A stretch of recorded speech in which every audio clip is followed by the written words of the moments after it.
Hello. So today we are going to talk about different ways of writing linear relationships.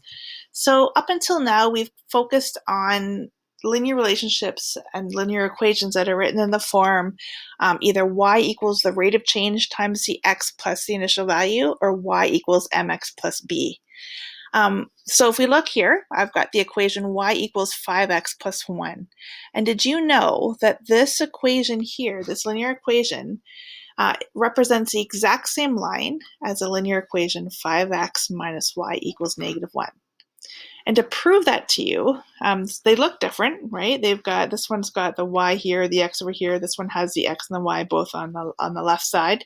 But to prove to you that they're the same, what I'm going to do is I'm going to pull up Desmos, and I'm going to graph them so that you can see that they are in fact the same line.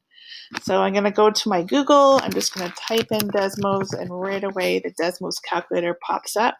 It's a really powerful tool that you'll use throughout high school to look at what different functions and relationships look like. I'm going to type in y equals 5x plus 1, and sure enough, we get a picture of a line. And if we look at it in a little bit more detail, I think you'll see that it is what we would expect it to be. So when we know something's in y equals mx plus b form, we know that the number tagged onto the end by itself, the constant value, is going to be the y-intercept. So sure enough, I have a y-intercept at 1. So 0, 1 is the y-intercept. And from here, I know that I've got my slope, or my m value, of 5. I know that slope is equal to rise over run, so 5 over 1.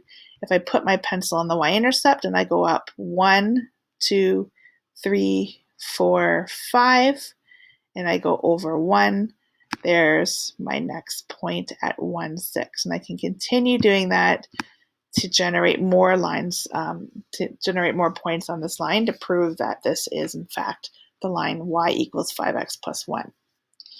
But the second equation that I had on that page was the equation 5x minus y equals negative 1. And that graph comes up in blue, and sure enough, when Desmos graphs this line, it ends up being the exact same graph as the red line that we initially graphed. So we can see by looking at the graphs that they're the same line and that they're equivalent to each other. So what I want to do is I want to take you through how we can go back and forth between this form, which we call slope y-intercept form, and this new form of a line that we call standard form. Okay, so like I said, up until now, we've focused on lines that have been written in this form, where we have y equals mx plus b. X and y are the variables. They generate points, coordinates, x, y for our graphs, which we saw when we did our tables of values last week. So the x is the independent variable, the y is a dependent variable. We know that the m is the slope and that the b is the y-intercept. So what we can do is we can rearrange this. We can get all of the x's and y's down the one side, and we can convert this into something called standard form. So in standard form, like I said, we've got the x and y's on the same side. So there's our dependent and independent variables, just like before. And now we've got some new numbers in front of those variables. We call those numbers a, b, and c. So we've got ax plus by equals c, where a, b, and c are numbers. And usually the number in front of the x term is a positive number, a positive integer. So let's kind of keep that in mind as we work through this. So if we go back to our original question that we were looking at, or the original line that we were looking at, we started off with slope y-intercept form, y equals 5x plus 1. So what I want to do is I want to rearrange this to get it into standard form. And to do that, I'm going to use the exact same rules that I used when we were rearranging equations in our algebra unit, just when we were solving for x. So I'm going to use the inverse operation idea. So when I look at this equation, if I want to put this in standard form, I want the x on the left side of the equation. I don't want the 5x here on the right side, so I want to get rid of it. So to get rid of it, I'm going to subtract 5x from it, and that will eliminate it. And the rule is if I do it to one side, I've got to do it to the other. So when I take this new equation, I now have negative 5x plus y. I still have my equal sign. 5x minus 5x is gone, and I have equal to 1. So negative 5x plus y equals 1. And like I said earlier, the a value or the number that's in front of the x, or the coefficient in front of the x in standard form, is usually positive. So if it turns out to be negative when I rearrange it, usually what I do is I just multiply the whole equation by negative 1, and that flips the sign to where I want to go.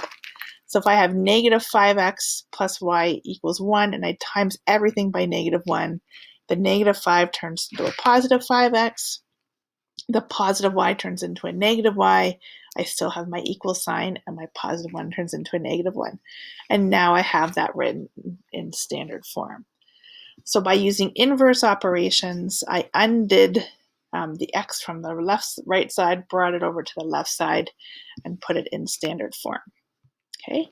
I can also go in the other direction. So I can also start in standard form, and I can rearrange it to put it into slope y-intercept form. So to do that, I'm going to start off with 5x minus y equals negative 1. And in this case, we want to get the y by itself because we want it in the form y equals mx plus b. So we don't want anything else with the y. So there's a couple things I need to get rid of around it. I need to get rid of this 5x, and I need to get rid of this negative. I'm going to start with the 5x. If I have a positive 5x and I want to get rid of it, I'm going to subtract 5x. So I'm going to take this 5x and subtract 5x from this side, which means I'm also going to do it to this side.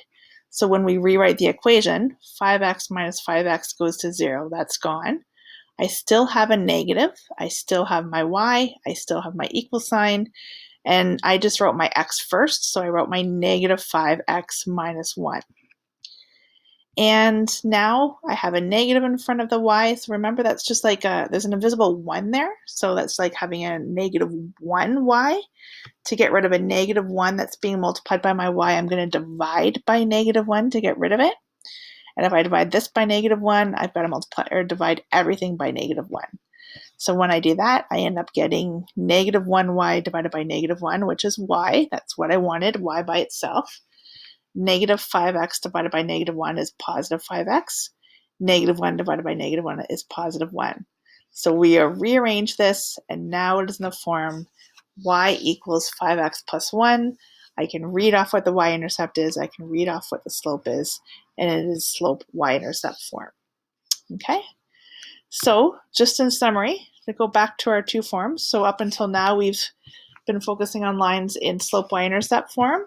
And I wanted you to recognize that by rearranging the equation using inverse operations, just like we did when we were solving equations, you can convert this form, slope y-intercept form, into other forms like standard form, ax plus by equals c. And vice versa. You can take something that's in standard form, you can rearrange it, isolate for the y, and put it back into slope y-intercept form.